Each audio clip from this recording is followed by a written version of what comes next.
E o programa Encontro Marcado, com satisfação, hoje está recebendo o empresário Ademir Tuani. Está completando 50 anos de autoescola em Botucatu. Tuani, satisfação em recebê-lo aqui, viu? Muito obrigado. Eu que tenho muito orgulho de poder dar essa entrevista para você. Bom, o Tuani é referência no que diz respeito à autoescola na cidade de Botucatu. E a gente se lembra, né? E o Tuani deve ter boas histórias para contar, como tudo começou. Porque você era policial rodoviário, é isso, Tuani? Policial militar. Militar. Militar. É. Eu vim para Botucatu em 68. Da onde você veio? Você Sorocaba. Nascido em Sorocaba? Não, eu sou de Porto Feliz. Porto Feliz. Mas eu fiz a escola, uma parte da escola de polícia, nós fizemos no 7º Batalhão em Sorocaba. Uhum. E depois nós viemos para integrar aqui era a 6ª Companhia Independente, que hoje é o batalhão, né? É o batalhão. Naquele tempo estava com falta de policial, não tinha polícia e tal, e nós viemos em 20 para cá. Terminamos a escola aqui em Botucatu e foi daí que começou tudo. É. E como é que você entrou no ramo de autoescola? Na verdade, eu fiz curso, como na época não existia autoescola,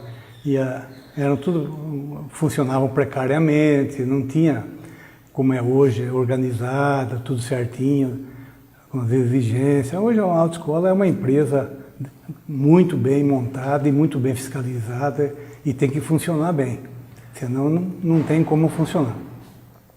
Mas antigamente não. Quer dizer, eu, como fiz o curso de trânsito, via a polícia, e o pessoal começaram a passar para a gente assim, a ideia de por que você não monta uma autoescola?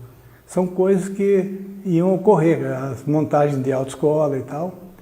E daí que essa ideia vingou e eu parti para uma autoescola pequenininha e tal, começamos a trabalhar e vai, hoje já estamos aí. Ô Tuani, você contava, antes da gente ligar as câmeras aqui e Sim. começar a entrevista nos bastidores, como é que era quando a pessoa queria tirar a carta? Como é que funcionava? E eu gostaria que você contasse para os telespectadores agora como é que funciona isso.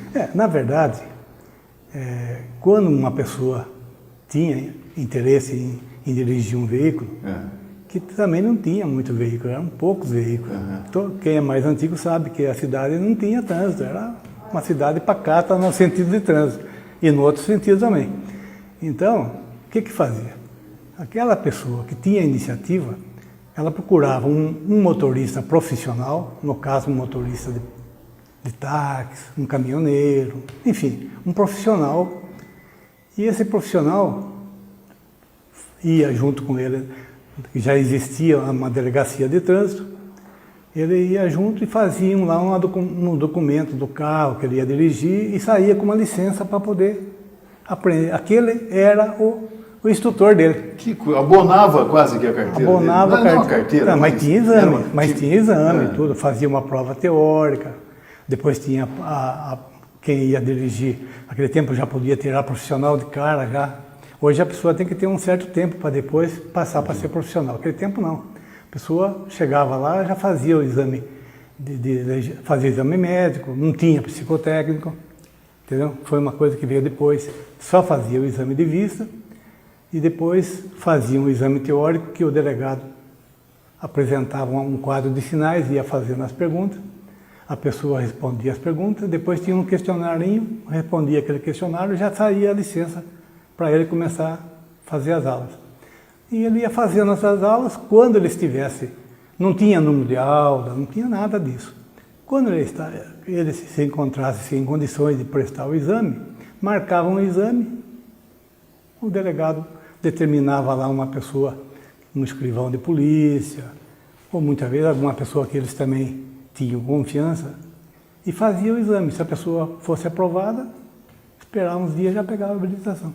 Entendi. Quer dizer, já determinava quem seria o examinador, normalmente alguém da polícia ou de confiança? Geralmente era um escrivão de polícia, um investigador também não tinha, só tinha um na cidade na época, que era o Pedro Romero. Você vê, a cidade, nossa, evoluiu tudo, não tinha nada, entendeu?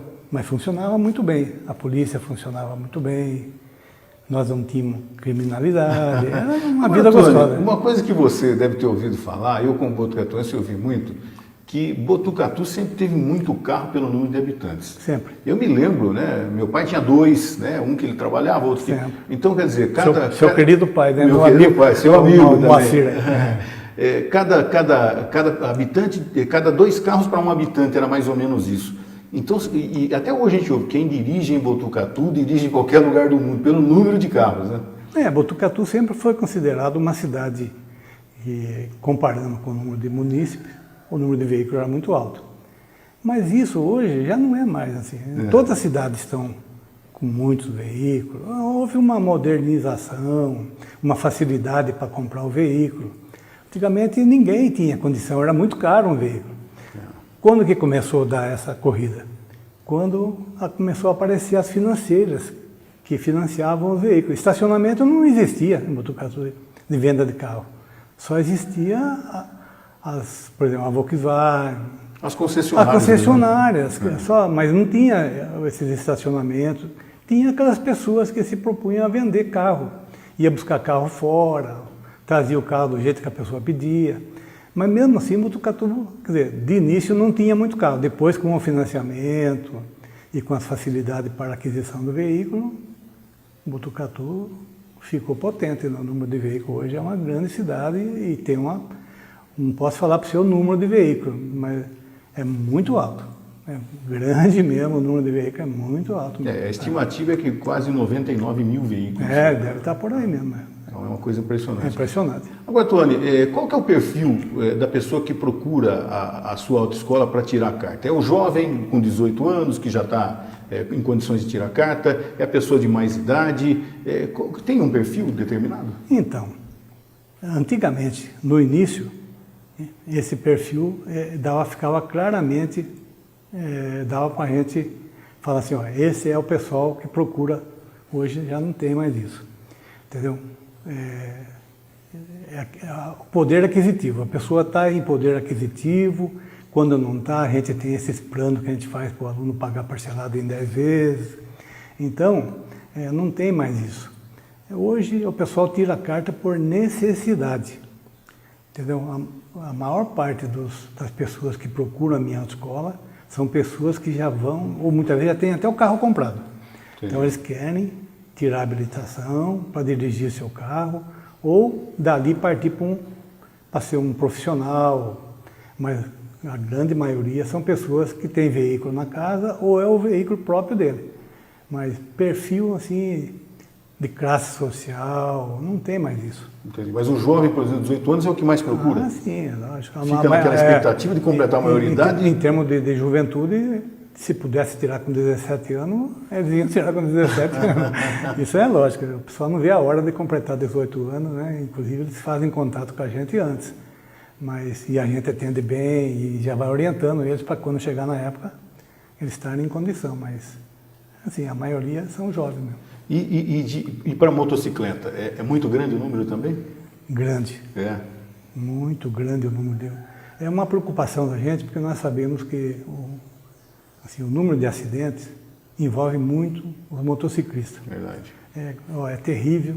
Eu, muitas vezes, filho de meus amigos, com dor, assim, a gente falar, tem que contar para eles que a situação é grave nessa parte, a gente falar, seu filho vai tirar a carta, realmente de moto é um perigo. Mas daí o pai já está preocupado, ele queria que eu falasse isso para ele conversar com o filho para não fazer. Uhum. E assim, a gente não tem muito empenho em habilitar motociclista. Nesse sentido, é lógico que nós estamos lá para atender quem procura a gente, a gente não faz restrição, a gente orienta muito bem. A nossa escola é tradicional e nós temos muita responsabilidade, não só em querer ver a parte financeira, mas ver o lado pessoal, da família, depois que a pessoa se habilita no trânsito, como ele vai se portar. A orientação, hoje tem uma orientação no CFC, que é a parte teórica, que antigamente não tinha, a gente fazia tudo junto. Hoje existem aulas específicas para cada área de atuação do condutor, para que ele, quando ele for habilitado, para ele dirigir com mais tranquilidade e respeitando as normas de trânsito. Então, melhorou muito nessa. Ainda ocorre muitos acidentes, mas isso aí é normal pelo número de veículos que existe. Agora, Tony, quando o aluno, né, ele termina lá, ele está habilitado, ele vira um motorista, existe muita dificuldade, existe um temor dele de pegar a estrada pela primeira vez? Porque dirigir dentro de uma cidade, por mais número de carros que existem, no caso Botucatu, pegar uma estrada é bem diferente, né? Márcio, nós, assim, a gente não incentiva ninguém a dirigir na estrada logo de início. Porque a gente sabe que o motorista, o condutor no caso, é o tempo que vai dando para ele essas condições. Confiança, inclusive? No volante, ele começa primeiro a fazer aquelas... Vou no supermercado, vou não sei aonde, vou na casa de um parente. Assim, ele vai fazendo os pequenos trajetos e lá um dia ele resolve sair na estrada. Mas hoje tem aulas no simulador eletrônico que já prepara o aluno para isso. Quer dizer, não dá para ele todas as condições, porque a gente sabe que só o tempo isso vai ocorrer. Mas uma noção, uma pequena noção, e depois não há quem segure, né? A pessoa vai querer dirigir na estrada mesmo. Mas a orientação que a gente oferece para eles é que se for fazer isso, fazer com muita atenção e não desenvolver velocidade. Porque você sabe que quanto mais veloz ele for, maior a velocidade, ele vai ter menos tempo para poder resolver um problema, um eventual problema, né? Então a gente orienta para que não saia na estrada. Nós tivemos algumas mudanças no Código de Trânsito. A última faz 20 anos, né? Foi em 98, é isso? Na verdade, viu, Márcio, a mudança existe periodicamente, porque nós temos o Denatran e o Contran, e você acompanha muito bem isso. Eles é uma fábrica de leis. Eles ficam lá pensando dia e noite em fazer lei, depois eles voltam atrás, depois ele continua, volta novamente. E então houve muita mudança, está ocorrendo mudança, vai ter mais mudança. Nós estamos sabendo que agora vem uma nova resolução aí, quer dizer, vai ter sempre vai ter mudança, e eles vão adequando conforme vai aumentando o número de veículos, o número de condutores, eles vão procurando criar alguma dificuldade, não para que a pessoa não se habilite, mas para que a pessoa se aprimore mais, no sentido de ser um melhor condutor, entendeu? Você acha, por exemplo, que a popularmente chamada de lei seca, né, de usar o etilômetro, lá, o bafômetro, isso realmente funciona ou não, Antônio? Nossa, funciona muito. Ela funciona no sentido que ela inibe, entendeu? Ela inibe que a pessoa faça o uso de bebidas. Mas continua usando, né? Indiscriminadamente. Então, mas isso aí não tem como você segurar, porque é da vontade individual da pessoa, é dele. Mas que realmente caiu muito o número de acidentes por uso de bebida e de outras substâncias, caiu muito, porque eles não sabem a hora que vai ter uma fiscalização. Sim. Então, isso aí inibe muito, e foi muito bom, eu apoio, eu acho que tem que ser mesmo, e fazer mais, entendeu? E deve toda, assim, por exemplo, a Polícia Civil, a Polícia Militar, a Polícia Rodoviária, tem que fazer sempre isso, é muito importante, porque a pessoa não se arrisca. E aquele que arrisca, sabe que vai perder a habilitação, vai levar um processo criminal, vai pagar a multa agora que subiu bastante, então é muito alto os valores, não compensa. Tony, nessa sua vida como proprietário de autoescola, muitos alunos, milhares de alunos que se habilitaram através da sua autoescola, você teve alguns fatos pitorescos, né? Sim. No dia do exame, que por muito tempo foi ali de frente à Catedral, né, na Praça Rubião Júnior, sim. Né? Algumas coisas interessantes aconteceram lá também. Né, 50 anos tem que ter, né? Tem muitas, mas 2 eu não esqueço jamais. Um foi uma senhora que o carro ficava de frente para a Catedral, na escadaria. Ela ficou nervosa, ao invés dela engrenar a segunda, a ré, ela engrenou a segunda e acelerou, e o carro subiu a Catedral. É verdade. E subiu, e nós tivemos que segurar o carro, e ficou ela no pé no acelerador, que ele parecia um avião aquele ronco, um carro novo. E ela não tirava o pé? Não tirava o pé, desesperada, e o delegado, tudo nós erguendo o carro, e tira o pé, gritando. E, por sorte, as pessoas ficavam sentadas na escada, e geralmente eram estudantes que vinham, que frequentavam ali aquele largo, que sempre foi largo perto das escolas e tal, eles vinham assistir o exame. Por sorte, não machucou ninguém. Outro foi ali no Largo da Catedral mesmo, um estudante de veterinária, ele fazia na baliza que era embaixo das árvores lá, ele se perdeu e entrou por meio do jardim com o carro, circulou todo o jardim e e veio sair aqui na avenida novamente. Daí parou o carro na avenida, o carro morreu, né? Parou na avenida, o delegado foi lá e falou, olha, devo dar a habilitação para você, porque como é que você conseguiu passar por sem bater em nada? Bastante árvore. Daí ele falou assim, não, doutor, com certeza o senhor não deve dar, porque eu não vi nada. O carro foi sozinho. O anjo da guarda dele estava de plantão. Estava de plantão. Ô, Tony, mas não precisa citar o nome, claro. Não, mas assim, são habilitados, tanto a senhora quanto foram habilitados depois? Foram habilitados. Não, depois, né? Passaram são por fatos novo, né? que ocorrem e isso não tira a condição da pessoa se habilitar. O Márcio, antigamente, quem falava que uma pessoa com deficiência física ia poder dirigir? Eles ficavam largados na casa lá, sem condição nenhuma, dependendo de outras pessoas. Com a evolução, automobilismo, melhorando através das corridas e tal, isso foi chegando nos carros para a pessoa dirigir. Então, hoje nós temos veículos que são adaptados para esse tipo de pessoa. Verdade. Então, qualquer pessoa, mesmo você viu esse fato que ocorreu da pessoa que tinha problema, que desmaiou, aconteceu aquele acidente, tal. Mesmo ele pode, mesmo a pessoa tendo isso, ele Desde não que pode. tem um acompanhamento periódico. Né? Hoje em dia todo mundo pode dirigir, dentro das condições que ele tem de saúde e as condições para dirigir o próprio veículo, mas ninguém é cerceado. Então eu acho muito interessante e sempre defendi isso, não visando o lado comercial, que eu não mexo com essa parte de deficiente físico. Tem uma autoescola na cidade que ela faz isso e foi muito bom para nós ter essa autoescola. Então eu acho importante que essas pessoas que ocorreu esse fato com eles, foram habilitados e são ótimos motoristas, isso não denigre nada.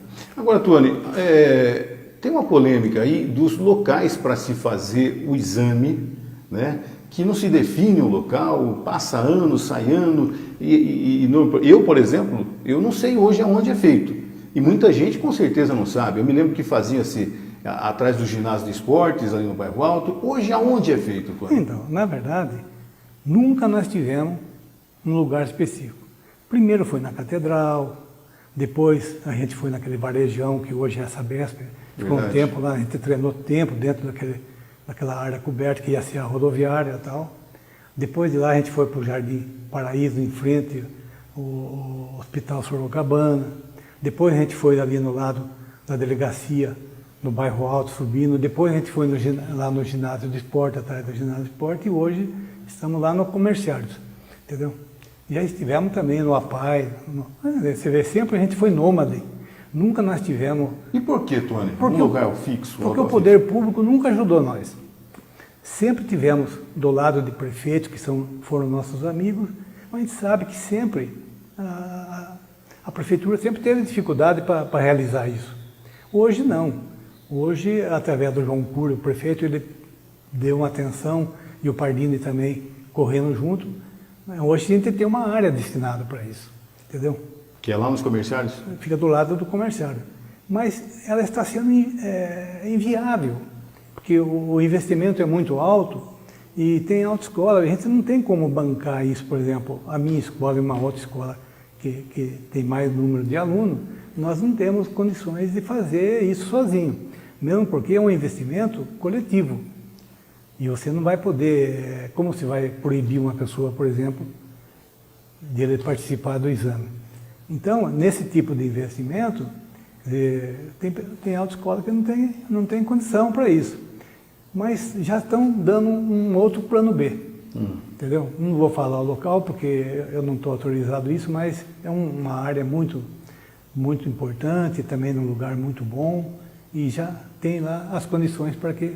Para funcionar definitivo ou não? É, definitivo. Eu acho que em pouco tempo nós vamos ter uma área boa, com banheiro, tudo certinho. Se bem que lá, precariamente, no comercial, a gente tem um bar que nós pagamos por mês, tem sanitário, tem lugar para tomar água, enfim.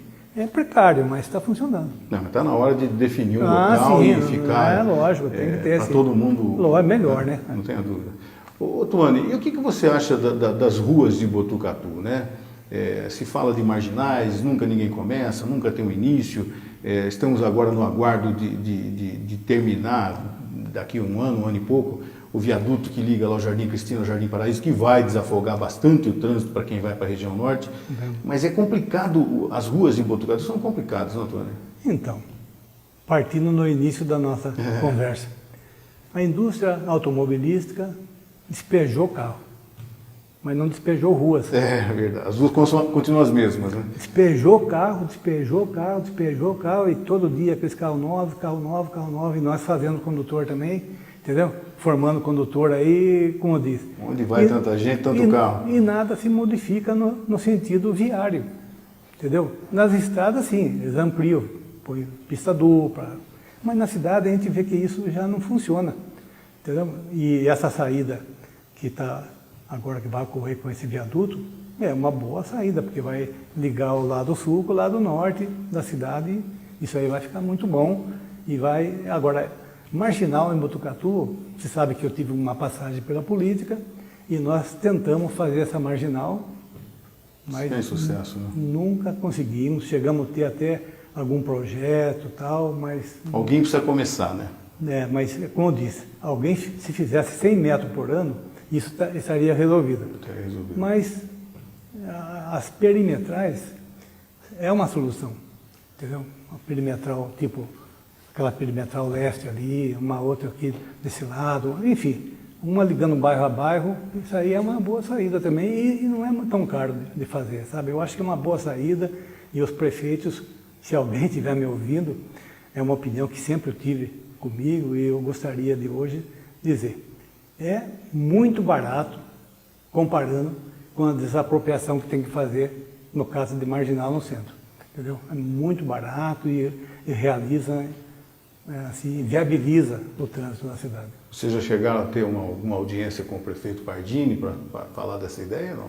Não, porque é o seguinte, né, isso aí, eles são gestores e como gestores, eles conversam muito com a população e eles sabem desses assuntos. Eles não viabilizam porque realmente hoje bate na parte financeira. Nós sabemos que conseguir um recurso hoje não é fácil. Conseguir recurso não é fácil. Tuane, eu gostaria de agradecer você ter aceito o nosso convite, em nome da população, cumprimentar você pelo trabalho, né, de 50 anos aí dedicados à cidade de Botucatu, e o nosso muito obrigado. Viu? Eu que agradeço, olha, fico muito honrado, sabe que uma firma para ela conseguir se manter 50 anos, não é fácil. Dentro de todas as dificuldades que existem no mercado, e quando não existe, criam dificuldade, é muito difícil para nós. E a gente, com todos esses problemas que toda a firma tem, hoje nós, graças a Deus, estamos numa condição muito boa na cidade, um número muito significante de alunos, a nossa escola é muito privilegiada, a gente só tem que agradecer à população de Botucatu, de coração mesmo, eu agradeço, porque se não fosse a população acreditar no nosso ramo aí, confiar na gente, para dar os filhos, para a gente habilitar, as filhas. Já os netos também. Estamos tirando carta, é isso que eu ia falar, já da terceira geração, estamos tirando de netos. Então isso aí, eu só tenho que agradecer. E agradecer a você, que é um amigo de longa data, filho de um grande amigo meu, que é o Moacir, que sempre foi meu companheiro. Eu tenho muita consideração pela sua família e por você. Da mesma forma. Tá certo, eu agradeço, viu?